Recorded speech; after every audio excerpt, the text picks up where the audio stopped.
Feel much smarter tonight. And the truth is, before I even start, this isn't a really important thing to do. You know, it's very nice to get up and hopefully we'll say a few things about life, but sometimes it's a lot harder to hear things that are more technical, more about times where life isn't as fun. And the fact that you have the opportunity, and I know she worked very hard on it, I know that we have so many people here that spent a lot of time on this. The fact that you have a neighborhood that goes out of its way to care about you in an area that sometimes we don't care about ourselves shows a lot about community centers. And so it's an honor for me to be here, and I thank you for doing such things. I wish every community had this. Maybe I'd come a little earlier in the speeches and try to get the first slot, but it's great to see it, and may because you do all this efforts, maybe something that people are able to understand and get and not need in ways that are hard, but need in ways that are good. Let's talk a little bit about life and success in life. And as we go through everything that we're talking about today, and even as you hear people are speaking here, what we're really talking about is everybody wants to have a successful life. Everybody wants to have a certain type of life. A life that gives them the things they want, a life that protects them from the things they don't. And so as we do all the right necessary things that go on here, take a little bit of a step to the side and talk about how does one lead a successful life? What is success according to the Torah, according to Jewish wisdom? So one of the most important elements of success is understanding maybe one of the most confused topics that we have today, which is the topic of inspiration. We've all been inspired. You ever get that feeling sometimes? Where you're going through your life and things are normal, maybe you go to a wedding or a funeral, or you hear a song or a movie, or something happens to you. And out of nowhere you feel this enormous feeling inside, and you feel great. You're inspired. And then for the first time, you have some kind of power that you didn't have before. And that's it. You're passing on dessert. You're going to call your mom. You're going to call your wife. You're coming home early. You're not putting the iPhone behind the kid's head as he talks to you. You know, you read Goodnight Moon like for the 40th time. I know. He's going to sleep at the end, honey. I know. There's a red balloon, and there's a big room, and the kid's going to go to sleep. Daddy, one more time. And you know, and you bite your tongue, and you don't say anything to your friends and to your wife, and you call your mom, and for 1 week, you're flying. You're studying hard. You're doing great. You come to work early. And you say, that's it. It's going to be totally different. I was like this once, but now I see it, and you're flying. Do you read it this way? And for that period of time, nothing is stopping you. And you're going, and you're going, and you're going, and then, at one moment, just like it came, it's gone. And as you get to, and on the way to doing, like, I don't really think so.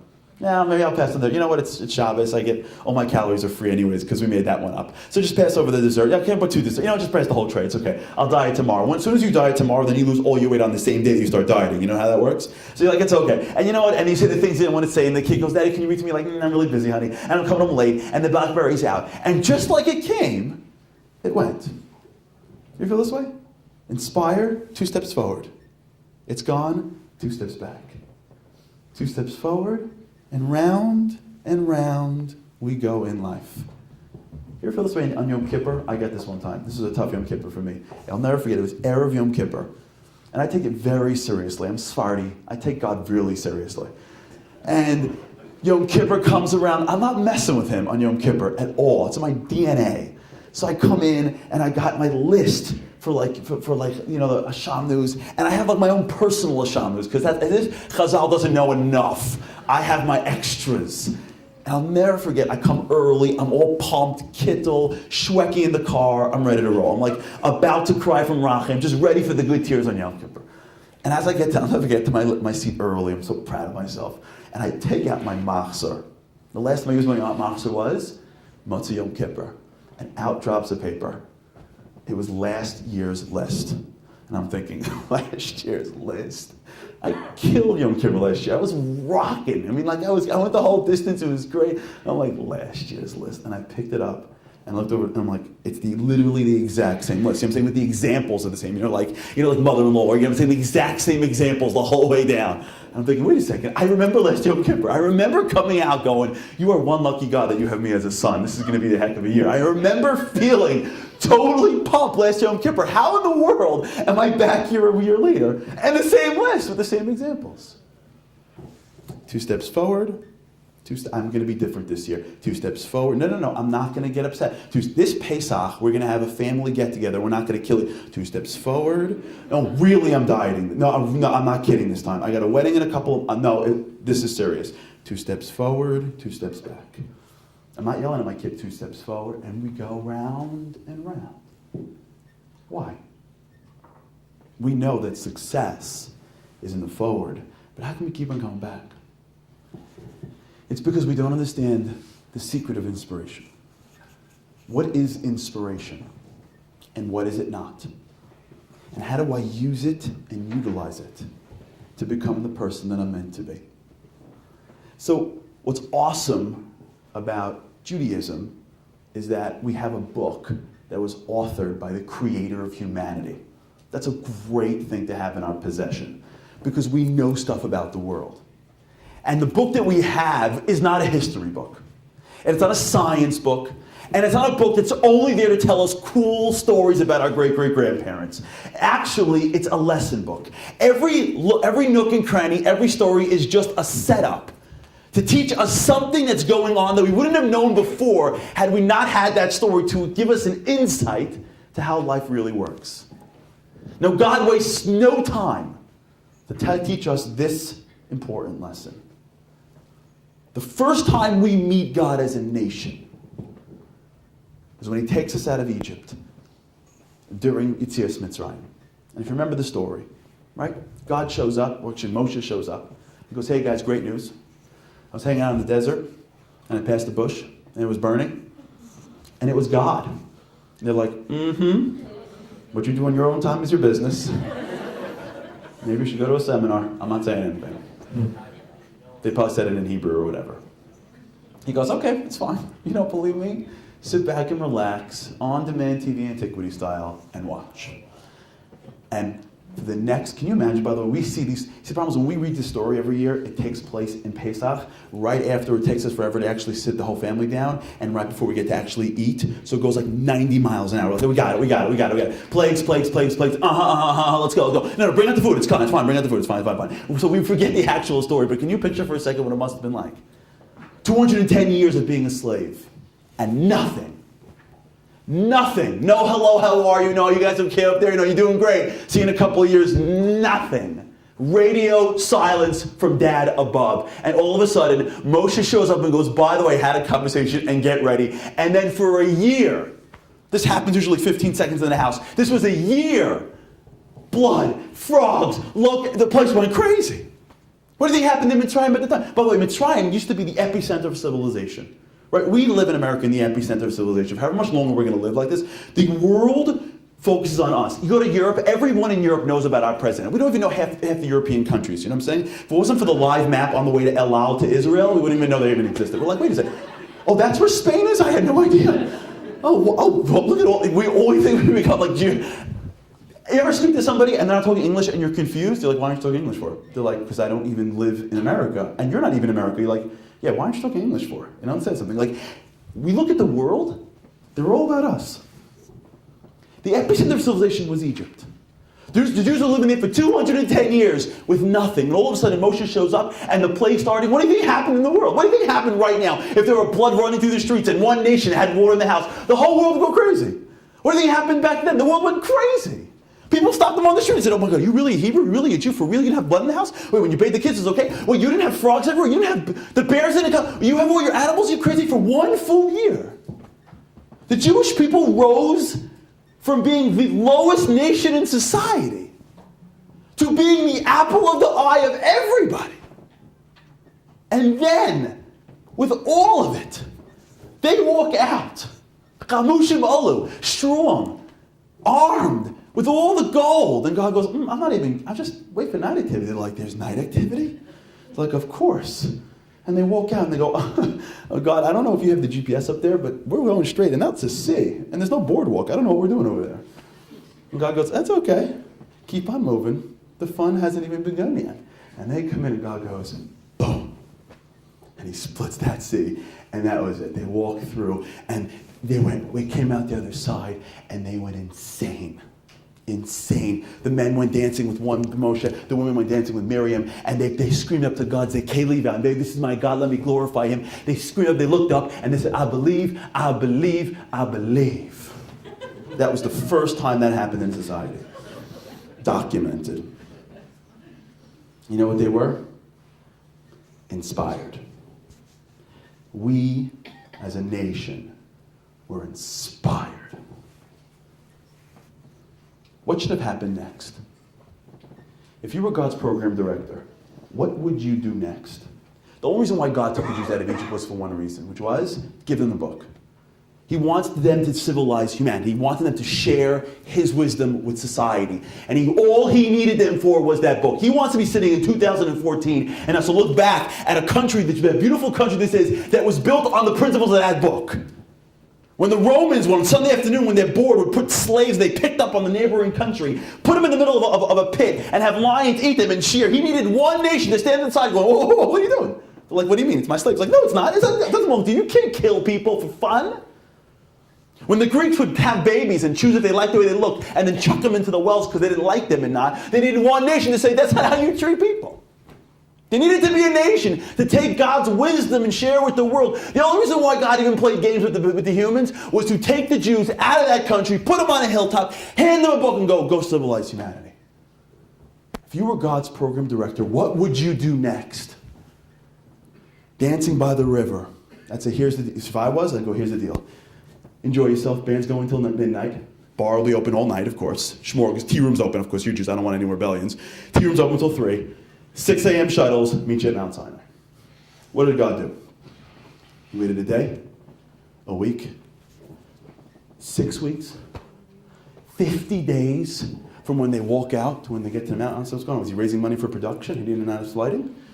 He's God. 50 days. What is he hocking around for? We sat around, Dre cupping in the desert, 50 days from when we walked out till we got up into the mountaintop for what? Why did God wait for? So I'll tell you a quick story. I don't have that much more time, but I'll tell you a story. I'm going to watch my time. A few years ago, I had to go to New Jersey. Not sure why, but I had to go to New Jersey. That's what I love about Brooklyn. I'm born and bred in Brooklyn, by the way, a little further down, Canarsie, around Cornwall in the house. So we share, even though now I've moved east to Long Island, we still share the same hatred for Jersey. It's okay. So I left myself 8 hours to get there, like every person should. I think it's easier to get to Florida than to Jersey. And if anyone's been to Jersey, I'm sure there's one person in New Jersey. I don't really mean it. I love Jersey. There's always one person like, well, I live in Jersey. I'm like, I'm sorry. I don't really mean it. I love New Jersey. It's a great state. And it's filled with these small towns off the highways. So a friend of mine lived in one of those towns, and I was going there on an August day. I'll never forget, this was summertime. And I'd been to his house for Shabbos before, we're good friends. But I haven't been to his neighborhood a lot, but I pulled into his neighborhood that night. And as I pulled in, I noticed that all the cars were parked on the street. I'm like, why is no one moving for? And I looked around, I'm like, wait a second, there's no lights. Like, why are there no lights in New Jersey? And then I realized that I was in the middle of a blackout. Remember that summer we had all these blackouts? I was in the middle of one of those blackouts, which is like how horror movies start. And I'm looking around going, what am I gonna do? I'm like, I can't see anything. I'm like, you know what? I've been here for Shabbos before. I'm gonna pull my car to the side of the road. If I get close enough to the signs, I think I know where I'm going. That's what I'm doing. So I pull out, get out of the car. No luck. No moon. It's pitch black. And as I'm walking around looking my way, I hear that rumble. You know, the little rumble in the sky rumble? You know that rumble you get like Friday night when you go to shul? And it's like rumbling? And you're like, should I take a coat? Nah. And then your wife goes, honey, take a coat. And you're like, no, it's fine. And God goes, perfect. Don't listen to your wife. This is so much more fun for us up here. Come on, 2 more blocks, just a grumble, flood. So I'm out there, I'm like totally like, this is like how horror movies start. Like you're flooding in New Jersey. I'm like, cutting my hand and saying goodbye to my kids. And I'm like, I run to a block and I get cover under a storefront. And I'm just feeling totally miserable. And as I'm underneath, sitting around like, thinking I'll be here forever, all of a sudden, because it's a storm, I see crack. And the whole sky lights up. I'm going, that is so cool. It is so dark. And in 1 second, it is so light. And then rain, crack. Then it goes dark. I go, wait a second. I've been on this block before. We've walked down this block to shul. I remember this store. I know this neighborhood. I mean, I've been there a million times, but I know my way around. If the next time it cracks, I can focus, I think I can figure out where I can go next. And I'm like, I'm doing it. And I'm waiting, and I'm waiting, and I'm waiting. Crack. Like, that looks familiar. And I'm going, and it is dark, and it is raining, and I don't care. And I am moving, and I am moving, and I am moving. All of a sudden, crack, and I'm going, that way. Boom, 1 time, 2 times, 3 times, 4 times later, I'm literally on the block of my friend. I can't even, I go up to his house, knock on his door, his mom's like, what happened to you? And my luck, as soon as I walked in, let's go right back up. The biggest mistake we make about inspiration is that we think inspiration is the time in which we grow. Right? That's what it is? I feel great. I'm going to the gym. I feel amazing. Let's do that thing. I feel so good. I am off to the races. From that second we feel inspired because we went on a weekend, or we went to here, or we heard this, or we saw that, or we watched this, whatever it is that gets us inspired, from that moment, we don't even think past that moment. We feel it, we see it, and we're off to the races. Because isn't that what inspiration is supposed to be doing? It's supposed to be giving us the kick to go. So we go. And it's going great. As long as we have that fire, we're unstoppable. But as soon as it goes and that fire leaves us, we pull right back. Because inspiration is not the time in which to grow. Inspiration is the time in which to see. We live in a world today that buzzes and beeps us to death. No matter where you are, or what you do, everyone around us, for the most part, walks around every second either getting a text or expecting a text.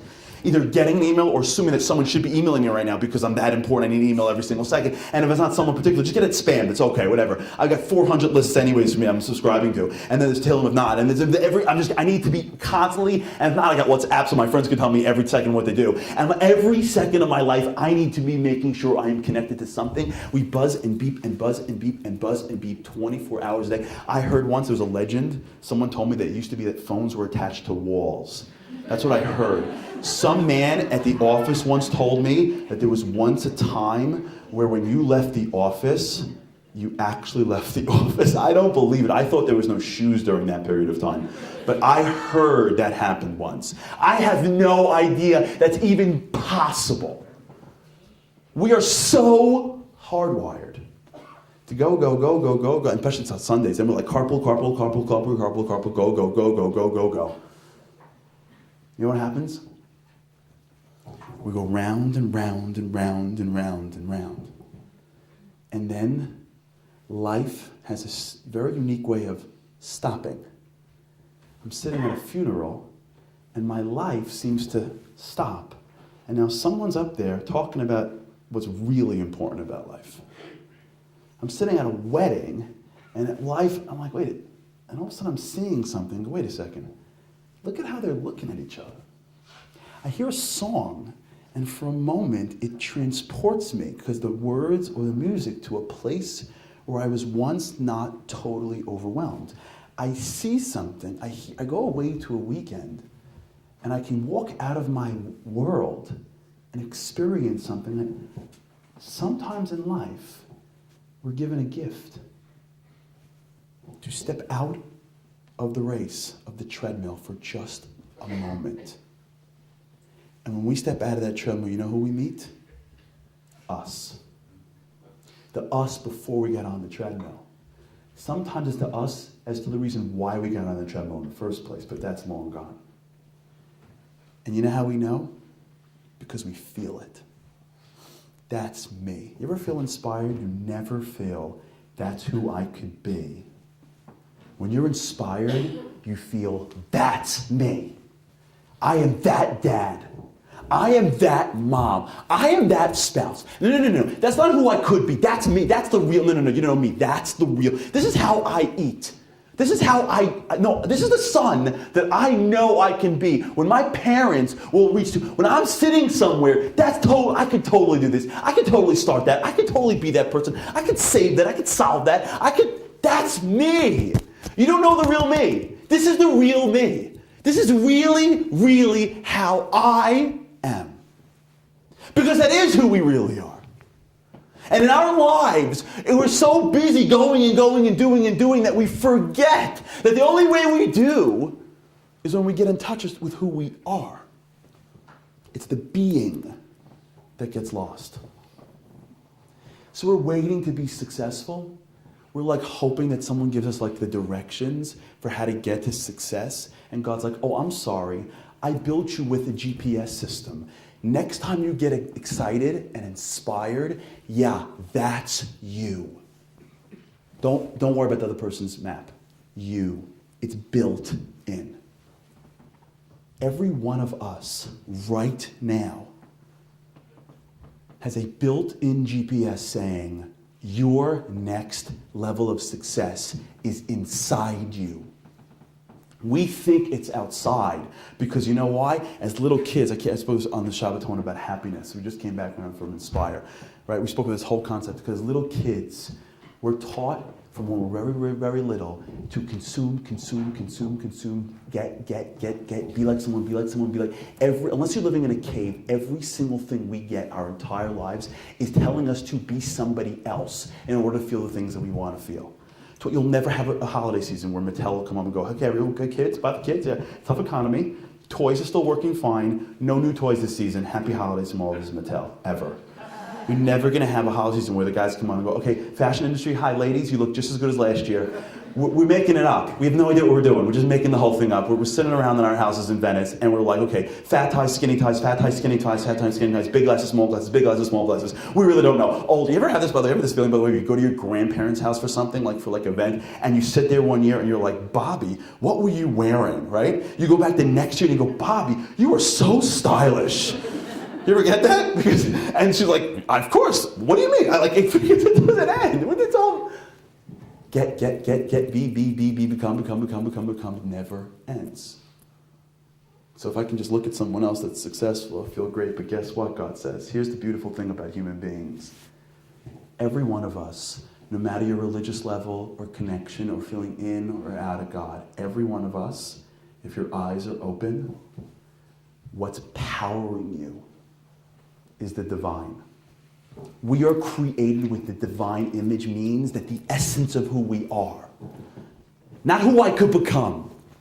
Not when I feel it because I'm standing literally in shul at a moment and it's Yom Kippur, or I'm sitting with Hebrew standing in front of me saying words that I wish I understood more or I didn't, or I'm sitting next to a person who is a person that is holy. Not in those moments that it's sort of stereotypical religious moments. Every moment of our lives, the way we survive, the way we exist, what gets us up in the morning, the feeling of inspiration only comes from the connection to the divine. That feeling that we've all felt is the presence of Him, or at least a piece, inside us. Success is being able to see who I am when I'm inspired and make sure that when it gets dark and when it gets raining, I grow. Because inspiration is the time in which we see.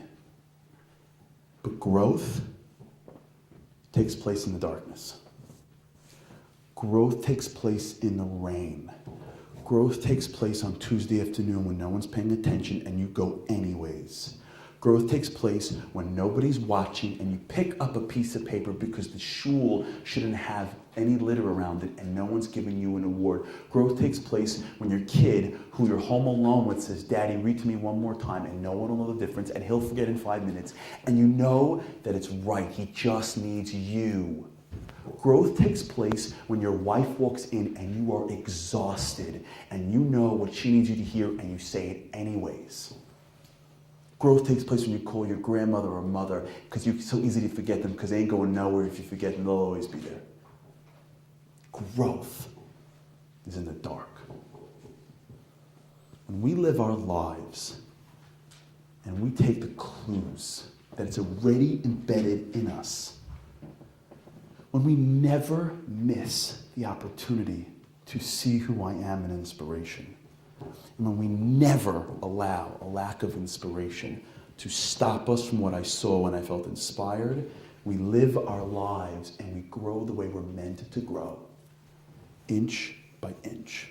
Inch by inch. Like when you're a kid and your aunt from Israel comes in at the bris and she shows up at the bar mitzvah, she's like, you got so big. And you're like, I didn't get any big. I'm like, I got me. Because real growth, you can't tell. Only here in America can you like become rich in 24 hours and lose 400 pounds in 15 minutes, and just real estate lending. No money down. Only us can have like a thing. No money down. Buy your house for free. And we're like, oh, that makes a lot of sense. Here's $100. Teach me how. In real life, the growth that doesn't either send you to jail or to bankruptcy, inch by inch. So the question is, how will this all end? Because I'm seeing, this is it. So I'll end with this one story and then I'll call it a night. My wife and I have a little bit of a disagreement as to what our favorite age is. My wife's favorite age is 0 to 2. Why? Because it's perfect for her. He doesn't talk back. He snuggles on demand. And, in fact, he's happy when they're with 0 to 2. They're happy with, like, silverware. You know what I'm talking about? You ever bring, like, a 1-year-old baby, like, the baby sitting in, like, that little bouncy thing, just bouncing around, having a fun time. And, like, grandma comes in, she's like, hi, I bought out Toys R Us, here you go. Here's the kitchen set, and the kid's like, oh, spoon.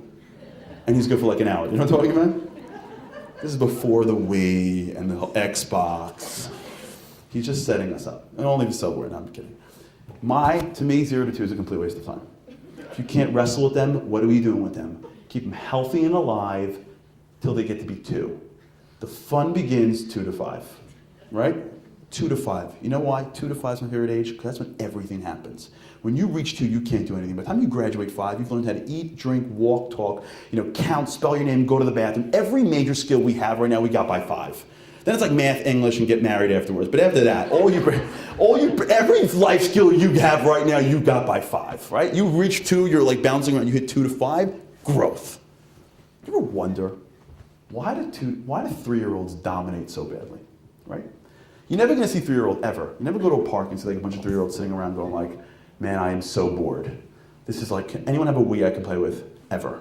3-year-olds, they have 2 modes, stand or run. There's no walk slowly because I'm mad at daddy, right? You ever watch a 3-year-old get up in the morning? Anyone have 3-year-olds? 5 a.m. I'm up! I'm up! Mommy, I'm up! How do we get up in the morning? It's like we break up with our pillows. You know what I'm talking about? Like, goodbye, pillow. Okay, fine, 10 more minutes. Snooze. I gotta get up now, I gotta take a shower. Okay, 10 more minutes. It's okay, I won't shower today. You know what, I want to get a job, I'll just collect welfare. It's okay, snooze. And then when we get up in the morning, we make like deals. It's like so hard. As we get up, I was like, it's as if we're breaking up. We're like, hey, goodbye, pillow. But you know what? This weekend, me and you, this whole weekend, it's me and you. I'm canceling my plan. Shabbos all day, 24 hours, me and you. The greatest gift anyone can give us is sleep. That's it. When you're a parent, you pick your vacation destinations by how much sleep you can get. What's the greatest gift God gives us every morning? When you get up an hour before you have to. You ever have that? When you wake up, you're like, what does that say on the clock? You feel like, you have like the whole world. You get to sleep another hour. For a 3-year-old, the greatest enemy in the world is sleep. I'm not tired. Out cold. You ever watch a 3-year-old? Give a 3-year-old a cookie. What happens next? I have another hand, And you go, 1 per customer. He goes, I will stand here for the rest of my life until you give me that cookie. You ever watch 3-year-old and mom go shopping in the supermarket? That is the best. Mom goes in, 3-year-old right in the front. She has no idea the ambush that's about to wait for her. And she's looking for flour, and she makes the wrong turn, and now she's on the cookie aisle. And she knows she's busted. So she like sneaks out, come on, almost there. And as she's about to get out of that aisle, the kid's like, la, daddy. Oh my God. As if they found the treasure together. She's like, Mommy, the greatest stash of cookies ever is right before our eyes. And she's like, son, she negotiates. She's like, son, you were a good boy, I gave you a snack in the car. Maybe if you'll be a good boy, I'll give you a snack when you get back into the car. And he looks at her and goes, really? You want to do this? In public? You're on, girlfriend. She's like, right? He turns to his brother, he's like, 18 seconds, I own her.